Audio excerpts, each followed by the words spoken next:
Just wait a few moments before I get started.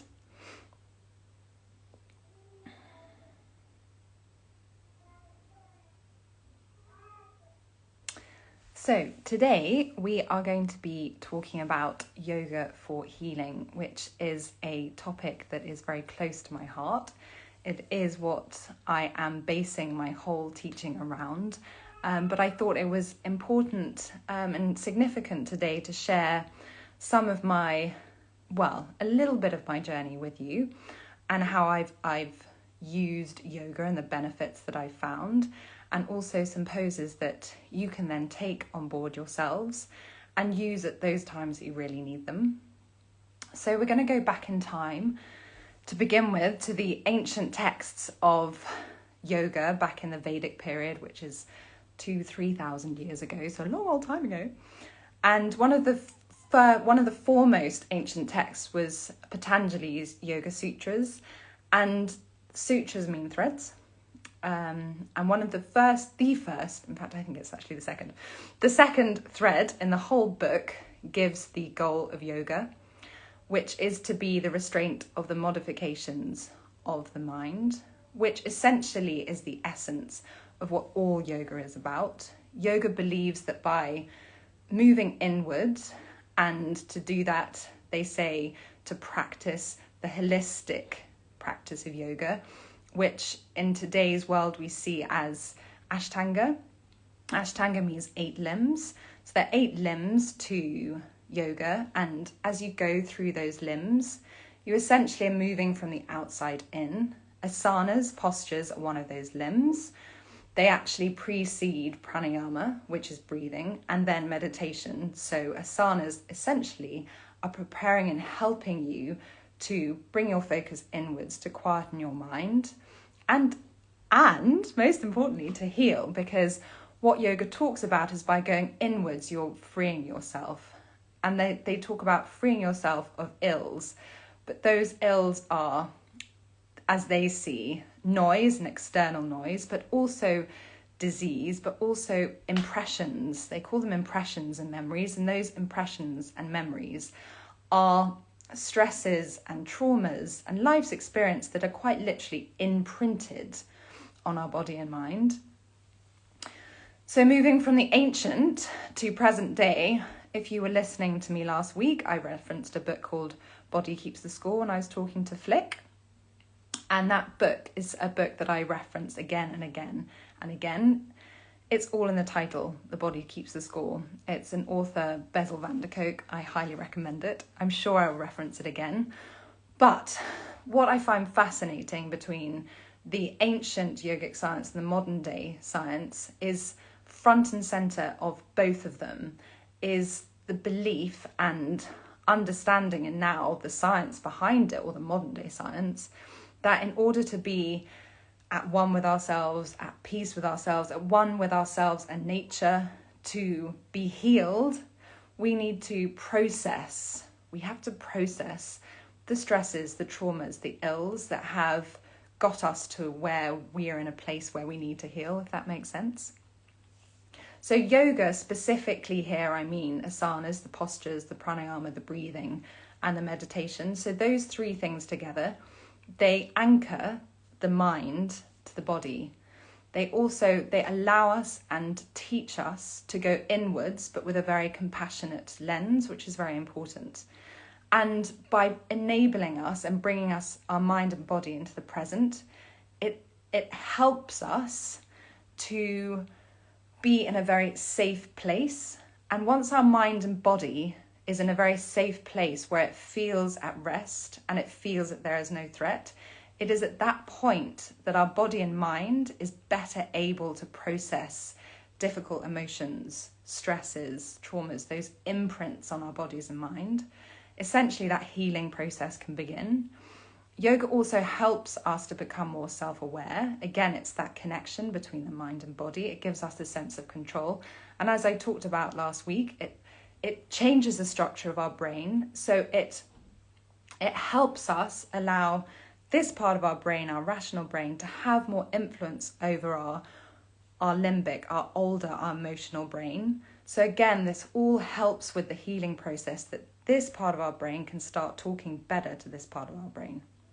So for me, 2-3 years ago, when I was in the place that I began my healing, I guess, I needed to heal both on a physical level and an energetic level. So I actually used and continue to use different styles of yoga: hatha, restorative yoga, and yin yoga. So hatha, Indian yoga, and yin over here from the Taoist tradition, China. Both at similar times. They both came from similar eras, about 3,000 years ago. Coming into Indian yoga here. So in Indian yoga, they talk about 3 aspects of our nature. Sattva, which is calm, positive, a positive spirit. Rajas, which is more like fiery. And then tamas, which is inertia and a dullness. And today we could look at that as yoga, which is what the ancient texts talk about. Yoga talks about balancing out those aspects of nature, specifically the sattva and the rajas. And coming back to today, that could be seen as balancing our more fiery side, so our fight and flight, our sympathetic, with our parasympathetic, our more rest and digest. So you've got the sattva over here and the rajas over here, both of which we need. We do need both of them. But yoga helps to balance those out. And that's what I needed to get back to a place of, because I was right over here and I really didn't know how to get back over here. So that's why I went into my hatha yoga, and my very gentle hatha yoga, because I had injured my back at the time. So it was a very gentle, compassionate practice. And alongside that, I incorporated yin yoga. So yin works into the connective tissue, so the fascia. Imagine it like cling film wrapping itself round all of your muscles and your bones and your cells. There's more and more evidence now that our fascia is in itself an organ, a communication system. But why it's important today is because that connective tissue also holds imprints, stress patterns. So when we experience, it might be actually, if you think of a memory that is negative, it may be that you can feel a certain part of your body tensing. That might take quite a lot of practice, but those stress patterns do exist. And by working into your fascia, by working into that connective tissue, we're helping to, rebalance, and we're helping to process and work through those stresses. So it's just enabling, through those 2 practices, our body to start healing, to sending messages back up to our mind that we are safe and we are ready to heal. Does that make sense? Kind of goes round in a big circle. But conscious of time, I'm going to show you some poses now. I've got there. Oh, I am intentionally wearing the sparkly top, by the way. I thought as we're talking healing, I better wear some glitter, sequins rather. So first off, so what I'm going to show here is I'm going to do a couple of yin poses that work into the bladder, kidney and heart meridian channels, and those are really important for balancing out our nervous system, and also for reducing fear, which is really important and significant when you come to healing, because you really need to believe that you are going to be getting better. I'm also going to do a little bit of restorative as well, and a couple of hatha. So very simple. This is a hatha and a yin pose. It's hard to work. I'm wondering, I might have actually done this last week, but this is for a slightly different purpose. So toes to touch, knees out wide. Oh no, I think I did child's pose. Anyway, and then arms out in front of you, but you have your bum up here. So your sit bones are up and you're bringing your forehead down to the mat. So this is heart to earth pose. It's also known as puppy pose, and it's a great pose as well for preparation to downward dog. You'll feel a lovely stretch in the under part of your arms. The heart meridian channel travels up the inside of the arm, which is why this pose is really great at working into the heart channel. Also, deep pressure touch, which I talk about, inhibits the fight and flight response, so it's very calming. It's very inward focused, but in a safe place. It's a lovely, lovely juicy, very calming pose.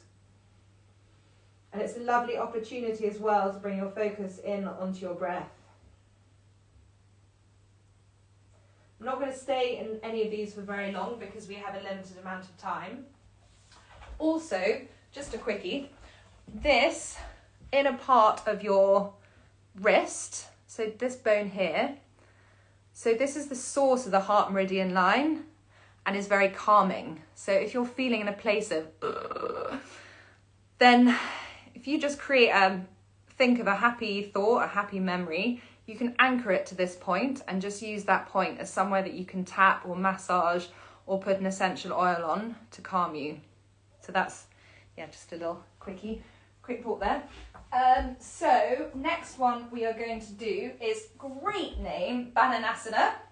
Love it. So this also works into the heart, and it quite literally is like a banana. So you lie on the floor and you bring your legs to the left, or it can be to the right because you do it both sides. I brought mine to the left. You then bring up your right foot, place it over your left ankle just to increase that stretch on the outside of your right leg. Then place your arms up over your head, grasp onto your right wrist and very gently pull across. So you're creating a stretch the whole way down your right side body. Importantly in yin, you want your muscles to be relaxed, and that enables you to go past the muscles and work and stretch into the connective tissue. That connective tissue will not stretch if your muscles are tense. And then you can stay in this position for 3 or 4 minutes. Once you've done that, come back and rest in your relaxation pose, just to take stock of the stretch. It's called a rebound in yin. And then you take the pose onto the other side. So that's Bananasana. Again, that's working into the heart meridian channel. Then we are going to go into a pose called Caterpillar, which it does exist in Hatha as well. But I'm doing it for yin, where your muscles are relaxed. I'm going to grab a couple of cushions. You can use a bolster here or a couple of cushions. You want your legs relaxed. You can have a little bend, micro bend at your knees. And then you want to just come and rest your forehead on the cushions. And that is it. Importantly, shoulders relaxed, core relaxed, feet relaxed. And you're looking to feel a stretch up your hamstrings, and you can have your spine rounded here. And what this pose is doing is stretching and working into the bladder meridian line, which runs all the way up the back side of the body, and it stretches and works into the erector spinae muscles, which are either side of your spine, which is also where the bladder meridian channels travel. And the significance of the bladder meridian channel is that they work into helps to balance out the nervous system. So this pose also, again, it takes your gaze inwards, but in a very restorative and safe way. So it's very calming to the brain, helps you access that rest and digest that I often talk about. But again, we're here in a yin pose, so all muscles to be relaxed. And then, actually I'm going to keep those, we're going to come into Reclined Butterfly. So Reclined Butterfly and Caterpillar are great poses if you're feeling very anxious. If you've got a belt, I really recommend getting one of these belts, Yoga Matters. They're cheap as chips, and in terms of helping and encouraging your body to relax, there's nothing like them. I used them a lot when I was working with disability, because it helps to give your body a reference point. So here, I've just grabbed the belt, put it under my ankles and then over my head, and I'll tighten it so it's giving my lower back a place of reference. And then I've got blocks, you can use books. You bring yourself back, I'm going to lose my head, but never mind. That is complete heaven.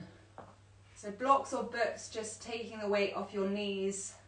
This belt also helps to allow your abdominal muscles to completely relax, and it also increases the space at the base of your spine.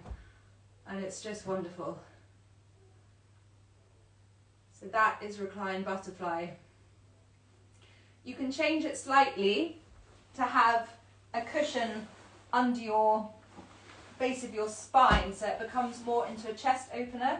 If you're looking to feel, if you're in a place of healing where you want to feel a little bit more uplifted and energized, that can work too. So I don't know if you can see from there, but it's opening up my chest.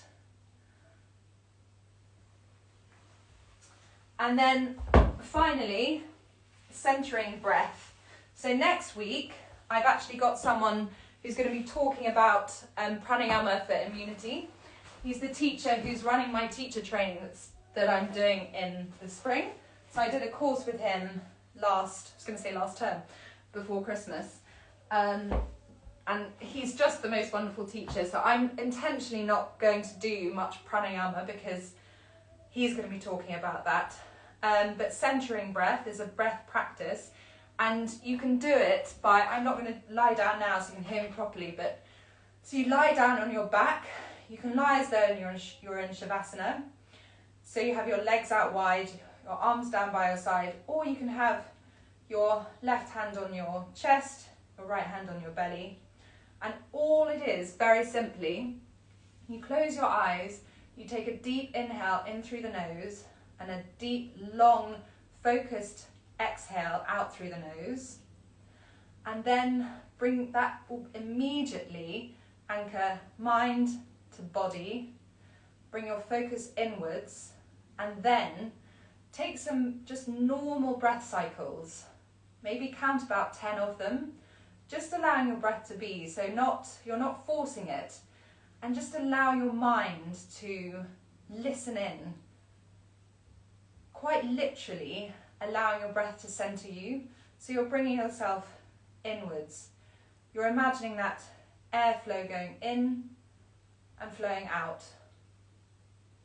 And you can repeat that 2 or 3 times. So at the end of every 10 breath cycles, you take a deep inhale in through the nose, deep exhale through the nose, and then just allow yourself to have normal breath cycles. And then you can just rest for a few moments in your Shavasana. So I've gone over just by a few minutes. Hopefully that, I know it's a bit of a rush through. Do please always message me if you want any clarity on those poses. And of course you can watch the video again. I will post it to the stories and to series. But thank you so much for joining me today. And I'm really excited. Wednesday, quick insight, it's actually going to be a talk on Zoom, not Instagram Live, because the guy that I really wanted to talk, he actually is no longer on Instagram. So I'll share those details, but it's going to be all about nature and the power of nature to heal, which of course I know is a very, very buzzword topic at the moment, but he speaks so brilliantly. He's a leader in nature, and yeah, he's a great person. So I will post details about that tomorrow, but have a lovely day, and I hope you enjoy taking those poses, and I hope you can use them to heal.